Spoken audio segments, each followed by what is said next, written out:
Hello,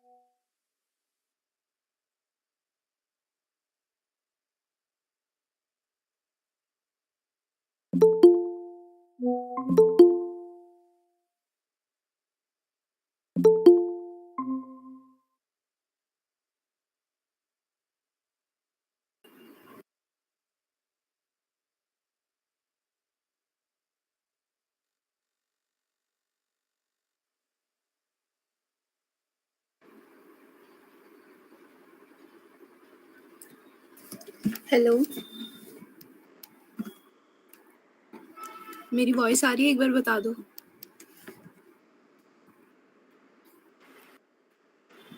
हाँ आ रही है।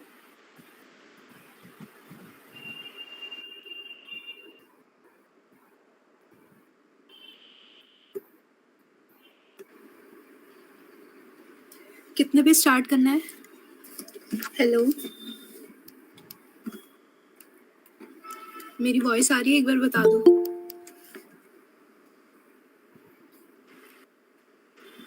हाँ आ रही है।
Hello everyone, am I audible?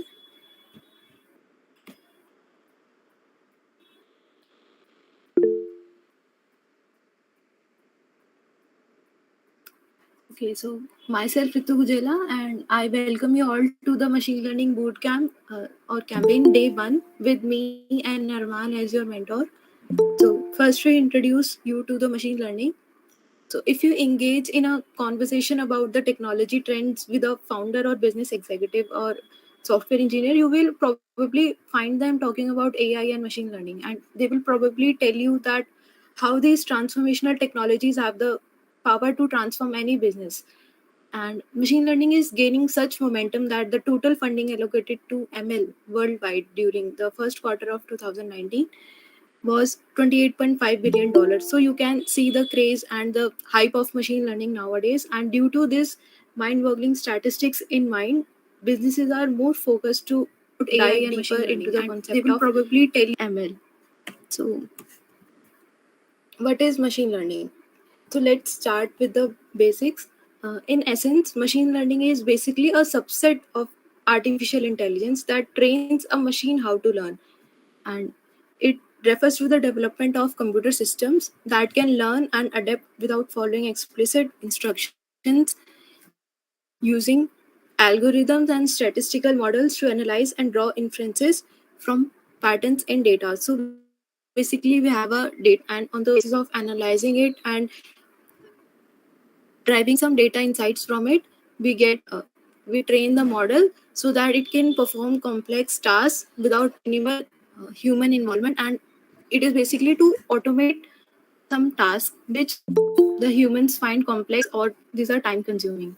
So have you heard about the self driving Google car? That's machine learning, or the recommended section for you on Netflix, and that's machine learning at work.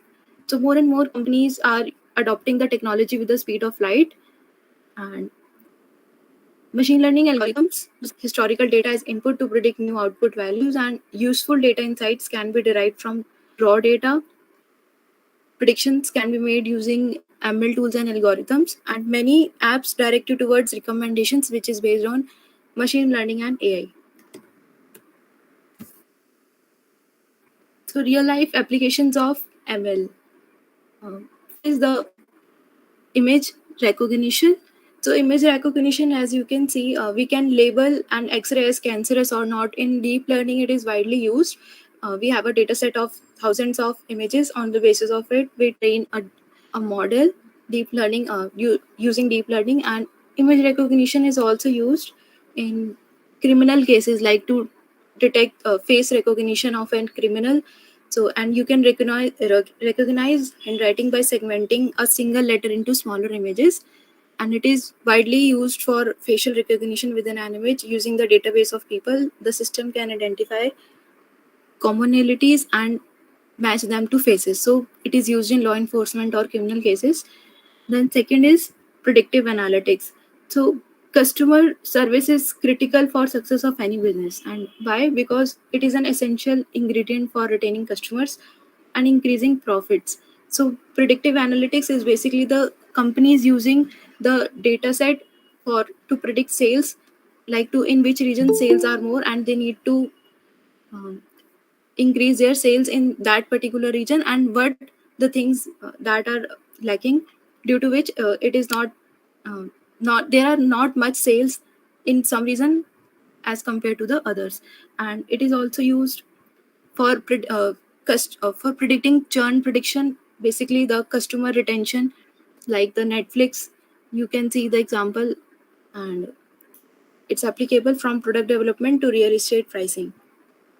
Then medical diagnosis, it is widely used, like assisting in formulating a diagnosis or recommending a treatment option. So now you are more aware of the fact that now in medical, it is 3D holography is used basically to get the 3D image of a organ of a particular person, so that the doctors can easily recognize the image of 3D image of the, we can say, the disease, and on the basis of it they can recommend the medicines which are required. So like in case of rare diseases, the joint use of facial recognition software and machine learning helps scan patient photos and identify phenotypes that correlate with rare genetic diseases. And it is also used to recognize cancerous tissue. Basically, you can get a 3D image of within the organs of the body parts. Like you can see the real life applications, like image recognition we can use in traffic systems to distinguish between car, bicycle, and person. Then in machine learning projects, as I told you earlier, in the finance sector or the in corporates, stock price prediction and credit card fraud detection, Bitcoin price prediction, and customer segmentation is basically the more important, and churn prediction, we can say. Facial recognition is used in facial recognition is basically used in like during the COVID times, it was widely used to detect whether a person is wearing a mask or not. And now it is more used in criminal cases to detect the face of a person and get its and to get it to get him identified. Then deep learning algorithms in medical diagnosis, we have the images, and on the basis of the images we train a model so that we can detect whether a person has cancer or not. It is basically to automate the complex tasks, just that in medical sector, to automate the work of a doctor. Then in sales, we can say it is used to predict future sales. Then how man companies use ML. So it is nowadays everyone is recognized with this. Like Google, for example, uses ML in image recognition for Google Photos, and speech recognition for Google Home and Google Assistant. Another company that heavily relies on ML is Apple. Like in the Siri was the first virtual assistant. It used the voice recognition, and a perfect example of AI. Then many products like Vocal IQ, and now the Chat GPT is supported by Microsoft, is getting more famous. Apple has also been using deep learning for face detection since 2016 with the release of its iOS 10. Like you can see the face unlock system in the iPhones. And that's it. Now, difference between artificial intelligence, AI, machine learning, and deep learning. So artificial intelligence is the basically the wider picture, and it is machine learning is a subset of AI, and deep learning is a subset of machine learning. So we can, if we talk about the artificial intelligence, it enables machine to mimic like human brain. Like we can see the robots like Sophia, and such robots are getting prevalent nowadays. And it is the technology who makes machine to behave like human, means to act like human, make pattern like humans, and take decisions like humans. It makes machine automated and produce decision ability in machine like human. And Amazon Alexa and Google Assistant is a proper example of artificial intelligence. Then we have machine learning is basically the subset of artificial intelligence. It uses the past data to solve the problem with the help of statistically method and trained algorithm model, and it learns automatically, basically, as I told you earlier, to predict the future sales or the house price prediction, or to detect any diseases. So spam filter is a proper example of machine learning. Then in deep learning we have, it is an, it is basically an intense extension of machine learning. If we go deep dive into the machine learning, it is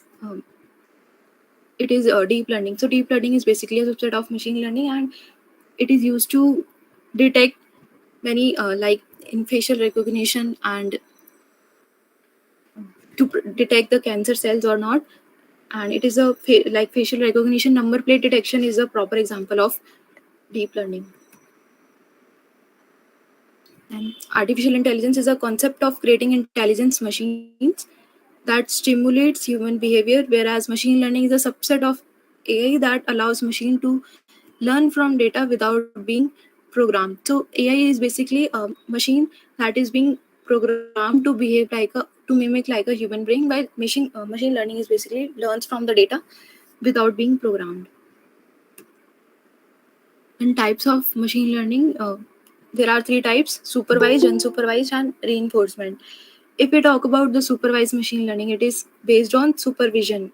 Means in the supervised machine learning technique, we train the machines using the labeled dataset, or we can say that we have a defined target. Like we have a dataset in which the details about the house is given, and we have to predict the price of that house using the features in the dataset given in the house dataset. So in this we have a defined target. We can label it as the supervised machine learning. When we have a labeled dataset, and based on the training, the machine predicts the output. And second is unsupervised ML. As its name suggests, there is no supervision required. It means in supervised machine learning, the machine is trained using the unlabeled dataset, and the machine predicts the output without any supervision, like the customer segmentation and the market basket analysis. And if we talk about the supervised machine learning examples, we can say that house price prediction or the medical imaging. Then reinforcement learning works on a feedback based process in which an AI agent automatically explore its surrounding by hitting and taking action, learning from experiences, and improving its performance. So reinforcement learning is widely used, like in nowadays chat gpt is a perfect example of reinforcement learning. It takes there is no labeled data like supervised machine, and agents learn from their experiences only. Like it if we ask about if we ask ChatGPT anything, it learns from its experiences, and on the basis of it, it gets refined, and its accuracy gets refined day by day on its own. So that is reinforcement machine learning. Then some machine learning algorithms like linear regression, KNN, naive Bayes, and support vector machine and neural networks. And we will talk about more in detail in the further coming sessions, and talk about the mathematical intuition behind them, since all the machine learning algorithms are just mathematical functions encoded in Python. The life cycle of a data science project. First is the business understanding. Ask relevant questions and define objectives for the problem that needs to be tackled. You need to be clarified about the problem you have to solve, and the data set you have, and how you can use this data set for future prediction. Then second is data mining. Gather and scrape the data unnecessary for the project. So in the real world data set, we use the survey or anything, the data is we can say is noisy and the dirty. So there is a dire need to clean this data set so that we can use it for training machine learning algorithms. Then data cleaning is basically the same as data mining. Gather and scrape the data necessary for the project and clean it, basically to reduce the unnecessary columns and handling the missing values. In the further sections, we will work on a project in which we will tell you more about the data cleaning live and missing the handling the missing values and using the mean and median to impute the values.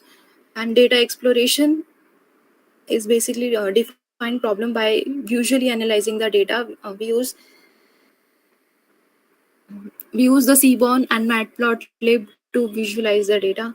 Then feature engineering, select important features and construct more meaningful ones using the raw data that you have. Feature engineering is basically like encoding the data set, because all the machine learning algorithms do not understand like they only know the mathematical terms. So we encode our categorical data into the binary we can say we can encode it into the binary numbers like 0 and 1. If the column contains yes or no, we can encode it into yes or no, 1 and 0.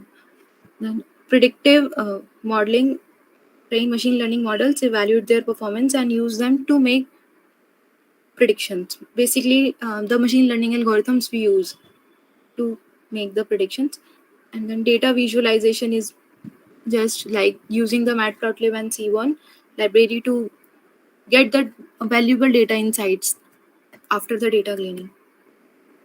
Then now Arman will Arman will take over to introduce you and give you detailed information about the deep learning. So over to you. Okay, just let me share the screen.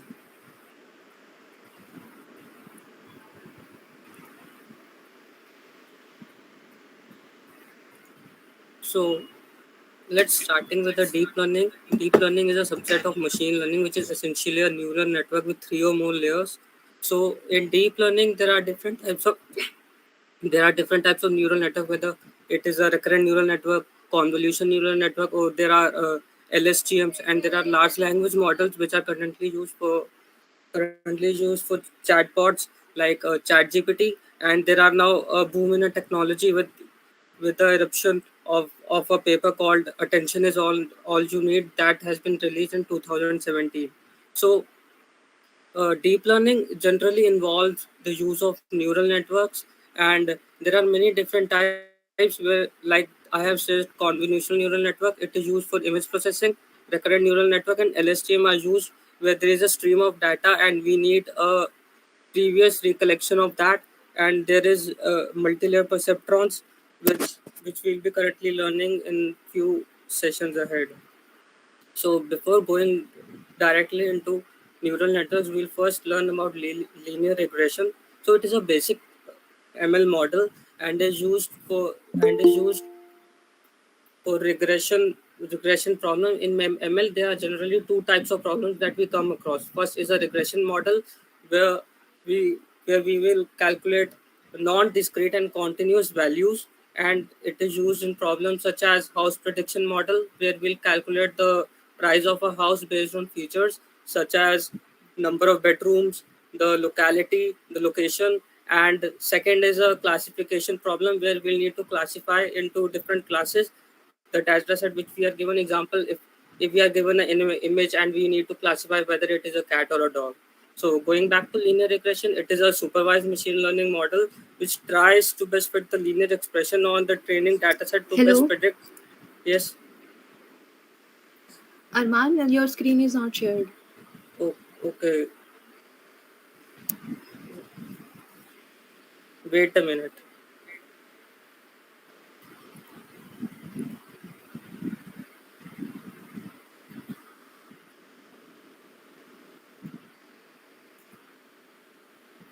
Okay, now is it visible?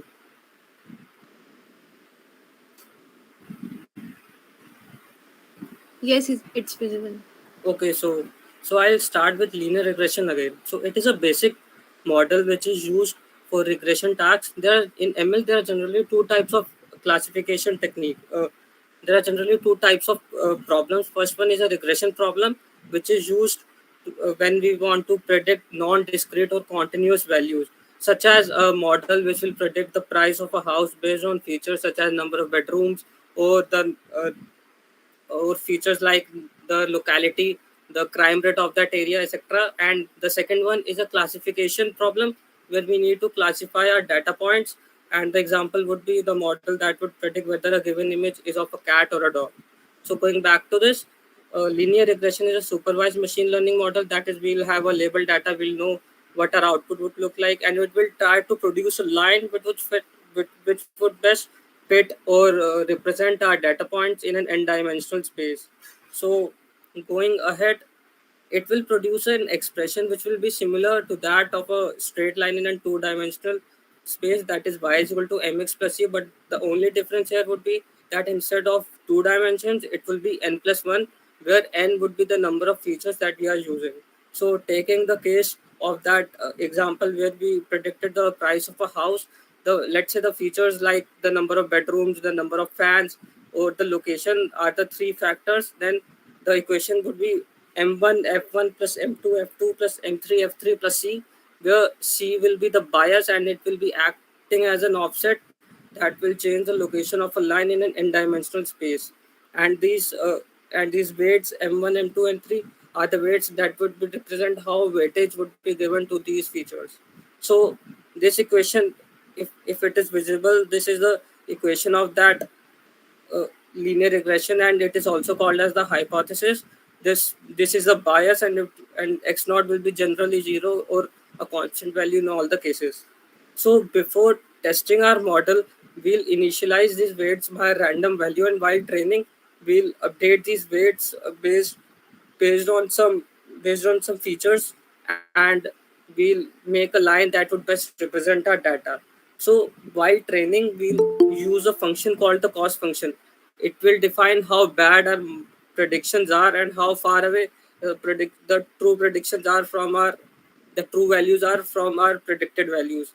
So this is the cost function, and it is just the square of the difference of the predicted value and the actual value, and it is summed over all the data points and divided by the number of data points to average out the value. So going back, we can see these red lines are the differences between the y-pred and the y true values. So what our cost function would do is that it would take all these values, square it, and sum them, and then divide it by the total number of data points to get an average value. So we'll use an algorithm called gradient descent. What it would do, it will tell us how we'll need to fine tune our weights so that we get to the right value of that weight to get the least amount of cost. So the basic intuition behind gradient descent is that when we need to minimize any function, we'll need to differentiate it and test it against 0 to find a local minima or a global minima.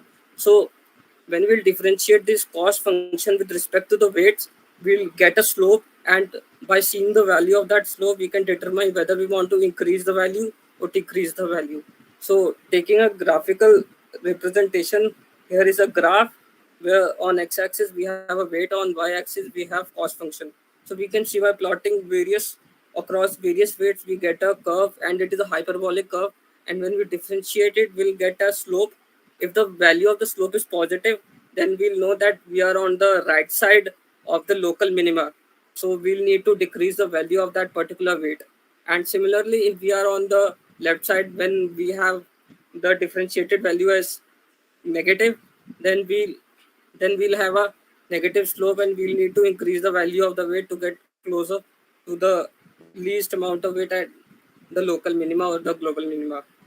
And all this is represented here, and we'll need to continue this for n number of times until accuracy is reached or the cost is reduced to a particular amount or a number or an x number of times we have repeated the entire process.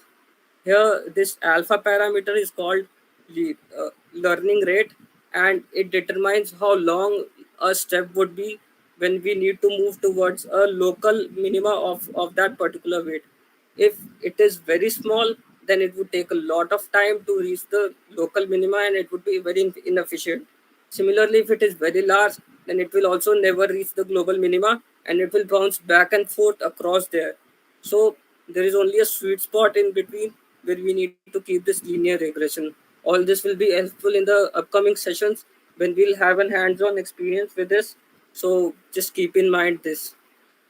So not going deep into this, we'll just go on. And next is the neural networks. A neural network is a deep learning model and it is based on how neurons work in our mind. There are generally millions of neurons which are interconnected and the information travels from one neuron to another, and before reaching the final destination, every every neuron has a little effect on that particular piece of information. So these neurons or perceptrons in our neural networks are just little algorithms on their own, and generally their architecture is similar to that of a linear regression, but the only difference here is that it is associated with an activation function. What an activation function is a secondary function. It is generally associated with another functions, and what it does is that it changes the output of another function. So if we apply an activation function like sigmoid to a function, then the range of that particular function would be reduced between 0 and 1, and it would be very helpful in classification models. Like if we take case of a single perceptron with an activation layer, then after training the model, if we set a threshold value to be, let's say, 0.5, so if the output is greater than 0.5, then we can classify the data point to be or belonging to class A, otherwise it can belong to class B. This is a logistic regression model in a nutshell. So in a neural network there are many perceptrons. Like this is the basic structure of a perceptron. You can see this is the summation, this is the hypothesis, and this is a step function which is the activation function, and these are the weights. So, and you can see this is a neural network. Generally in neural network there are three three things. First is a input layer. Input layer is used to feed the data points into our neural network, and there is a hidden layer which consists of a number of layers with different amounts of perceptrons with different activations, and in the last there is an output layer. Output layer will produce the final output, and it is important to note that in a classification model, if we need to classify, let's say, three things, like we need to classify whether the image is of a cat or a dog or a horse, then we need to have only three perceptrons and no more, no less in the last layer. And similarly, if it is a regression model, we'll only need to have a single perceptron in the last layer. So going forward, these are the activation functions. Generally, the most important ones are the sigmoid. See, this reduces a range between 0 and 1. There is relu and there is softmax. Softmax and sigmoid are generally same. So we generally use sigmoid, and softmax is not used as much. So before going to TensorFlow, I'll just take a little more into how we train neural networks. I'll not go that deep because it would take a lot of time. So there are two things: forward propagation and backward propagation. Propagation is generally used when we need to predict our data point. So what it does is, when we use our input layer, we feed our data through it.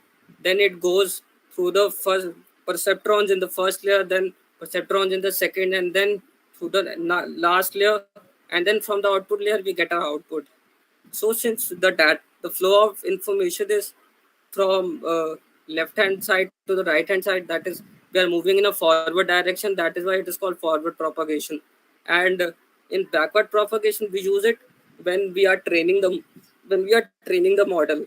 We cannot train the model directly from the first layer as it is, because when we differentiate it, when we differentiate the cost function for this, we'll we'll find that the the cost function for the first perceptron in the first layer will depend on the perceptron present in the next layers, and so on. So that's why we'll first need to modify or update the weights for the perceptrons present in the last layer, and then we can move our way backwards till the first layer. So since there is a movement from the last layer to the first layer, it is called backward propagation.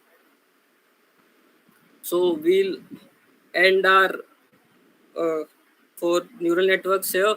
And next, TensorFlow. TensorFlow is a free and open source software library for machine learning and artificial intelligence.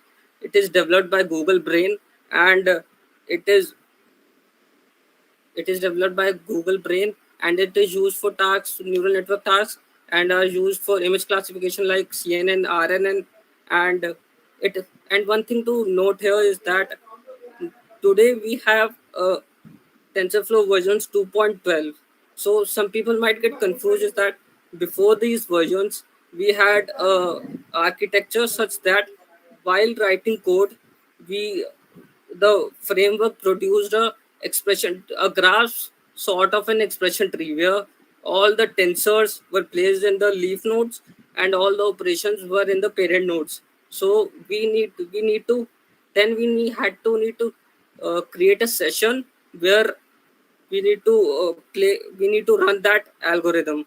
But after the versions 2.0, there is something called eager execution where the interpreter just reads line by line, though both the options are available, but online there is a misconception about the two, and there is a confusion there. So in the forward sessions we'll use the eager execution, the not the earlier versions where we formed the graph and then we had to run the session in order to even display or operate anything. So also a little more about tensors is that a tensor is any data point in any n-dimensional space. It can be in a zero dimensional, it can be in a one dimensional, two dimensional, or a three dimensional. So that's it. We can learn more about it. We can have a hands-on session with TensorFlow tomorrow.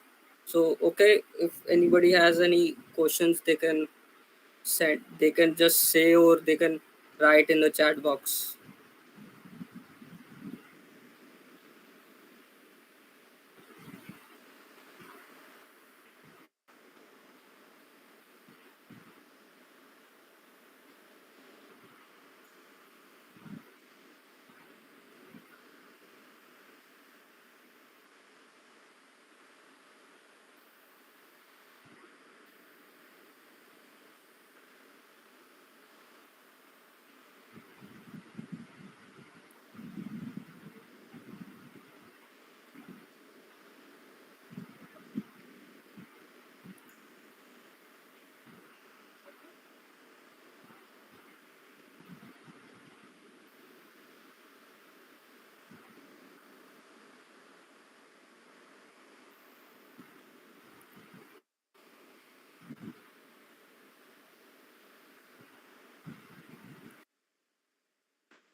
So does anybody want to ask something, or we can end the session here?